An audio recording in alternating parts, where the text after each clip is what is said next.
So finally इतने time बाद cartoon network ने डिसाइड कर लिया है कि वो अपने चैनल के ऊपर एक न्यू एनिमे लाने वाला है। और इसके साथ में क्या आप लोग ये पता है कि जो हिटलर है वो यहाँ पे अब एक एनिमे के अंदर रीइंकार्नेट होने वाला है। और इसके अलावा री जीरो सीजन 4 की जो रिलीज डेट है वो भी लीक हो चुकी है। साथ ही में यहाँ पे कुछ और भी एनिमे अपडेट्स के बारे में बात करेंगे। बट उससे पहले अगर आप लोग मेरी वॉइस को सुनोगे तो आप लोग को लगेगा कि मेरी वॉइस यहाँ पे डिफरेंट साउंड कर रही है। सो मैं पहले बता देता हूँ कि मुझे कोल्ड हो रखा है एंड अभी जुकाम की वजह से आप लोग को ऐसी वॉइस सुनने को मिल रही है, जिस पर हाँ आप लोग अभी के लिए मैनेज कर लो। बाकी अब ज्यादा टाइम वेस्ट ना करते हुए आज की इस वीडियो को स्टार्ट करते हैं। तो यहाँ पे सबसे पहले अपडेट के बारे में बात करें जो आता है री जीरो के सीजन 4 को लेकर। और हाँ यहाँ पे जितने भी री जीरो के फैंस है जो सीजन 4 का इंतजार कर रहे हैं, देख के लगता है कि आप लोग को बहुत कम टाइम का इंतजार करना होगा, क्योंकि री जीरो का जो सीजन 4 है वो यहाँ पे जनवरी 2026 के लिए शेड्यूल हुआ है। ऐसी यहाँ पे कोई रूमर्स निकल कर नहीं आई है, ये न्यूज यहाँ पे क्रंचीरोल ने खुद दी है। और अभी हुआ क्या है, तो क्रंचीरोल ने यहाँ पे अपने फ्रांस के एनिमे लाइनअप के अंदर बहुत सारे एनिमेस को शेड्यूल किया है। और उस लाइनअप के अंदर क्रंचीरोल ने यहाँ पे री जीरो के सीजन 4 को भी इंक्लूड किया था, जो उस आर्टिकल में दिखाया गया था कि री जीरो का सीजन 4 जनवरी 2026 में आएगा। तो देखो इस बात से तो क्रंचीरोल पीछे हट गया और उन्होंने कहा कि री जीरो का सीजन 4 हमें जनवरी 2026 में देखने को नहीं मिलेगा, जिस पर देखो ये मिस्टेक है या फिर क्रंचीरोल ने एक्सीडेंटली यहाँ पे रियल रिलीज डेट को बता दिया है, वो तो अभी कंफर्म नहीं है। बट हाँ हम लोग इसको हिंट की तरह लेके चल सकते हैं और क्या पता क्रंचीरोल वाले सच में इसको जनवरी 2026 में रिलीज करेंगे। अब हालांकि री जीरो के सीजन 4 को लेकर अगर फ्यूचर में कुछ अपडेट मुझे मिलेगा सो वो तो मैं आप लोगों को इन्फॉर्म कर ही दूंगा, तो आप लोग उसके लिए चैनल के साथ बने रहो। और बाकी री जीरो के फ्यूचर को लेकर काफी सारे री जीरो फैंस का कंसर्न था, क्योंकि आप लोग पता होगा कि व्हाइट फॉक्स स्टूडियो को यहाँ पे अभी एक न्यू कंपनी ने एक्वायर कर लिया है जिसका नाम है अल्फा पॉलिश, जिसने यहाँ पे व्हाइट फॉक्स स्टूडियो के 100% शेयर्स को खरीद लिया है। एंड जब अल्फा पॉलिश है जो एक लाइट नॉवल पब्लिशिंग कंपनी है, सो वो कंपनी तो अब ये चाहती है कि व्हाइट फॉक्स स्टूडियो अब उनके आईपीस को एनिमेट करे। तो इसी को लेकर अब री जीरो फैंस सोच रहे थे कि व्हाइट फॉक्स स्टूडियो क्या अब री जीरो एनिमे को एनिमेट करेगा या नहीं। सो इसी को लेकर जो व्हाइट फॉक्स स्टूडियो के फाउंडर है तो उन्होंने री जीरो के फ्यूचर को लेकर ये कहा है कि वो इसके साथ अंत तक जुड़े रहेंगे। और हाँ जब तक री जीरो खत्म नहीं हो जाता है तब तक यहाँ पे व्हाइट फॉक्स स्टूडियो री जीरो को एनिमेट करता रहेगा, जिसपे देख के लगता है कि री जीरो सीजन 4 का कोई स्टूडियो वगैरह चेंज नहीं होगा। बाकी देखा जाए तो री जीरो के एक सीजन को आने में तो काफी ज्यादा टाइम लग जाता है। बट यहाँ पे मैं आप लोग को अभी एक ऐसी एनिमे सीरीज के बारे में बताऊं जिसके एक सीजन छोड़ो, यहाँ पे इसके एक एपिसोड को आने में 1 साल का टाइम लग जाता है। एंड मैं बात कर रहा हूँ फेथ स्ट्रेंज फेक एनिमे के बारे में, जिसका करेंटली अभी एक एपिसोड रिलीज हुआ है। एंड इसी के बाद जो इसका सेकंड एपिसोड होने वाला है वो हम लोग को इस साल के आखिर में देखने मिलेगा, जहाँ पे इसके हमें कुछ प्रीव्यू इमेजेस भी देखने मिले और इसी के साथ इसका एक न्यू की विजुअल भी हमें देखने मिला।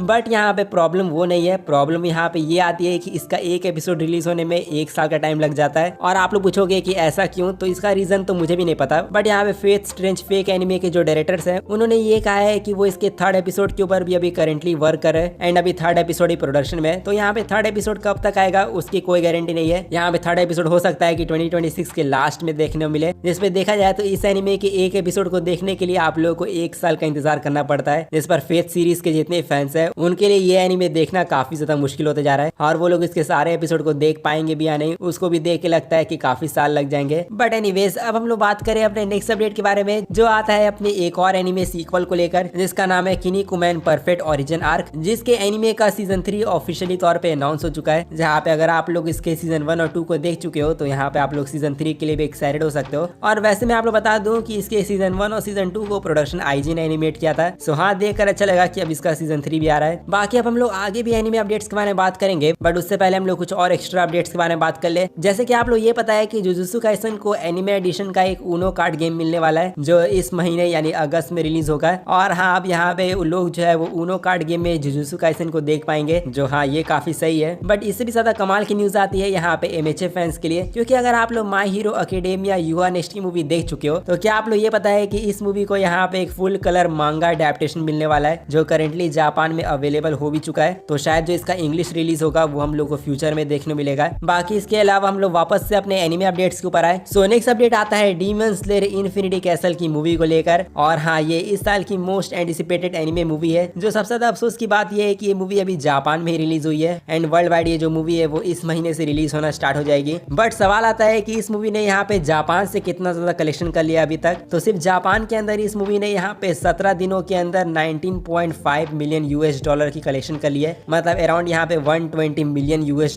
की कलेक्शन। और इतने कम दिनों में इतना बड़ा जो नंबर अभी डीमन स्लेयर वालों ने हासिल किया है, उससे डीमन स्लेयर की मूवी जापान के अंदर top 10 highest grossing film of all time में पहुंच चुकी है। जहाँ पे जो सबसे टॉप वाली मूवी है वो डीमन स्लेयर की मुगेन ट्रेन वाली मूवी है, जिसने ऑल टाइम जापान जापान के बॉक्स ऑफिस कलेक्शन में 40.43 बिलियन येन की कलेक्शन की थी। और अभी demon slayer infinity castle movie Japan में रिलीज हुई है, तो यहाँ पे शोर होके कहते हैं कि इन्फिनिटी कैसल की मूवी जो है वो आराम से टॉप पर पहुंच जाएगी। अब हालांकि अगर आप लोग मूवीज देखने के इतने ज्यादा शौकीन हो तो यहाँ पे आप लोगों के लिए एक और एनिमे फिल्म आने वाली है, जो एक कोरियन एनिमेटेड फिल्म होगी जिसका नाम होने वाला है योर लेटर। और हाँ, यहाँ पे योर नेम तो सुना था, बट देख लगता है कोरिया वाले अब अपनी योर लेटर मूवी लेकर आ रहे हैं, जिसका हम लोग को टीजर ट्रेलर देखने मिला है, जहाँ पे इसकी एनिमेशन काफी ज्यादा सही लग रही है। और ये मूवी रिलीज होने वाली है 1 अक्टूबर के दिन। जो आप लोग इस मूवी को देखोगे या नहीं वो आप लोग कमेंट में जाके बता सकते हो। साथ ही में मूवीज वगैरह के बारे में बात कर ली है, तो यहाँ पे हम लोग बात करें अपने कुछ उन एनिमे सीरीज के बारे में जो नेक्स्ट ईयर रिलीज होने वाली है। जैसे पहले तो हम लोग बात करें एक ऐसे एनिमे के बारे में जिसके अंदर जो हिटलर है वो यहाँ पे as a loli anime world के अंदर रीइनकार्नेट हो चुका है। मतलब हाँ, आप लोग सोच रहे होगे कि ये कैसा क्रेजी एनिमे है, बट हाँ, ये एक और यहाँ पे एक इसेकाई एनिमे होने वाला है जिसका नाम है पेटल्स ऑफ रीइनकार्नेशन, जिसका हम लोगों को एक न्यू टीजर ट्रेलर देखने मिला है, जहाँ पे इस एनिमे के अंदर जो हिस्टोरिकल फिगर्स है जैसे न्यूटन और हिटलर, वो सब यहाँ पे एक दूसरे के साथ एक सिनेमैटिक तरीके से बैटल करेंगे। और इन सब चीजों को सुनने के बाद ही काफी सारे लोग इस एनिमे को देखने के लिए एक्साइटेड हैं। एंड अगर आप लोग भी इस एनिमे को देखने में इंटरेस्टेड हो तो इसके न्यू की विजुअल के साथ कंफर्म कर दिया गया है कि इस एनिमे को 2026 में रिलीज किया जाएगा। तो जितने भी एनिमे फैंस है वो लोग इसको अपनी वॉच लिस्ट के अंदर ऐड कर सकते हो। और अगर आप लोग अगले साल इस एनिमे को अपनी वॉच लिस्ट में ऐड करने ही वाले हो तो आप लोग इसके साथ साथ एक और एनिमे को अपनी वॉच लिस्ट में ऐड कर लो, जिसका नाम है अकाने बनाशी। एंड हाँ, इस एनिमे के बारे में मैंने आप लोगों को कुछ टाइम पहले न्यूज दी थी और मैंने आप लोग कहा था कि इसका एनिमे अडेप्टेशन आने वाला है। सो लो, अब ये ऑफिशियली तौर पे कंफर्म हो गया, जहाँ पे इसका टीजर ट्रेलर ड्रॉप हो चुका है। और यहाँ पे अकाने बनाशी का जो एनिमे है वो ऑफिशियली तौर पे अनाउंस हो चुका है 2026 के लिए, जहाँ पे ये जो आप लोग कमाल का एनिमे देख रहे हो ये next big new gen anime होने वाला है, जो सभी लोगों के लिए मस्ट वॉच होगा। एंड सबसे स्पेशल चीज ये है कि जो इसके डायरेक्टर है वो वही इंसान होंगे जो विच हैट एटलियर और समर टाइम रेंडरिंग और कोमी सान कांट कम्युनिकेट इस टाइप के एनिमेस को डायरेक्ट किया है। तो यहाँ पे वही डायरेक्टर अभी इस एनिमे को भी डायरेक्ट करेंगे। सो आपका तो पता नहीं, बट मैं इस एनिमे को जरूर देखूंगा। बाकी इस एनिमे के कास्ट को भी रिवील किया जा चुका है, जो आप लोग अपनी स्क्रीन पर देख सकते हो। और इसी के साथ यहाँ पे ऑलमोस्ट हम लोगों ने अपने सभी एनिमे अपडेट्स के बारे में बात कर लिया है। सो अब हम लोग बात करें अपने लास्ट एनिमे अपडेट के बारे में, जो आता है कार्टून नेटवर्क इंडिया को लेकर। एंड जैसे कि आप लोग पता होगा कि CNI ने अपने जितने पुराने एनिमेस थे उन सभी को कैंसिल कर दिया है। और उन सभी पुराने एनिमेस को कैंसिल करने के बाद उन्होंने डिसाइड किया है कि वो फ्रेश स्टार्ट करेंगे। एंड इसी फ्रेश स्टार्ट में उन्होंने डिसाइड किया है कि वो अब एक न्यू एनिमे को अपने चैनल के ऊपर लाएंगे। और ये न्यू एनिमे कोई और नहीं, यहाँ पे हंटर हंटर होने वाला है। कार्टून नेटवर्क वाले अपने चैनल के ऊपर हंटर हंटर एनिमे को दिखाएंगे, जहाँ पे ये एनिमे हम लोग को सितंबर मंथ से देखने मिलेगा, जिसमें हिंदी, तमिल, तेलुगु, कन्नड़, मलयालम ये सारे लैंग्वेज शामिल है। और यहाँ पे आप लोगों के मन में काफी सारे सवाल होंगे, बट उससे पहले मैं आप लोग बता दूं कि हंटर हंटर के सारे एपिसोड नहीं आने वाले। CNI ने डिसाइड किया है कि वो हंटर हंटर के फर्स्ट 50 एपिसोड को दिखाएंगे, जिसपे आप लोग सवाल होगा कि जो फर्स्ट 50 एपिसोड होंगे वो यहाँ पे किसकी डबिंग में होंगे, क्या म्यूज इंडिया वाली डबिंग में होंगे या फिर CNI वाले न्यू डब करेंगे। तो मैं आप लोग बता दूं कि CNI वाले यहाँ पे म्यूज के डब को ही लाएंगे, और हाँ, म्यूज इंडिया वाले यहाँ पे सस्ते में राइट्स दे देते हैं, और उसके अलावा वो लोग एनिमे को डब में भी दे देते हैं। सो इससे CNI वालों को सस्ते में हंटर हंटर एनिमे मिल गया, और इसीलिए वो म्यूज इंडिया के हिंदी डब में इस हंटर हंटर एनिमे को दिखाएंगे, जहाँ पे इसके फर्स्ट 50 एपिसोड के ऊपर अगर अच्छी TRP मिली तो वो लोग हंटर हंटर को कंटिन्यू रखेंगे, नहीं तो हंटर हंटर को भी ये लोग बाकी एनिमे की तरह कैंसिल कर देंगे। इसलिए अगर आप लोग हंटर हंटर एनिमे देखना चाहते हो तो आप लोग इसको CNI के ऊपर देखकर सपोर्ट कर सकते हो। और इसी के साथ हमारे आज की वीडियो के जितने भी अपडेट्स थे वो बस यही तक थे। सो अगर आप लोगों ने इस वीडियो को पूरा देख लिया तो जाके वीडियो को लाइक कर दो, चैनल को सब्सक्राइब नहीं किया तो सब्सक्राइब भी कर लेना। और मैं मिलूंगा आप लोगों से नेक्स्ट वीडियो में, तब तक के लिए सायोनारा एंड पीस आउट।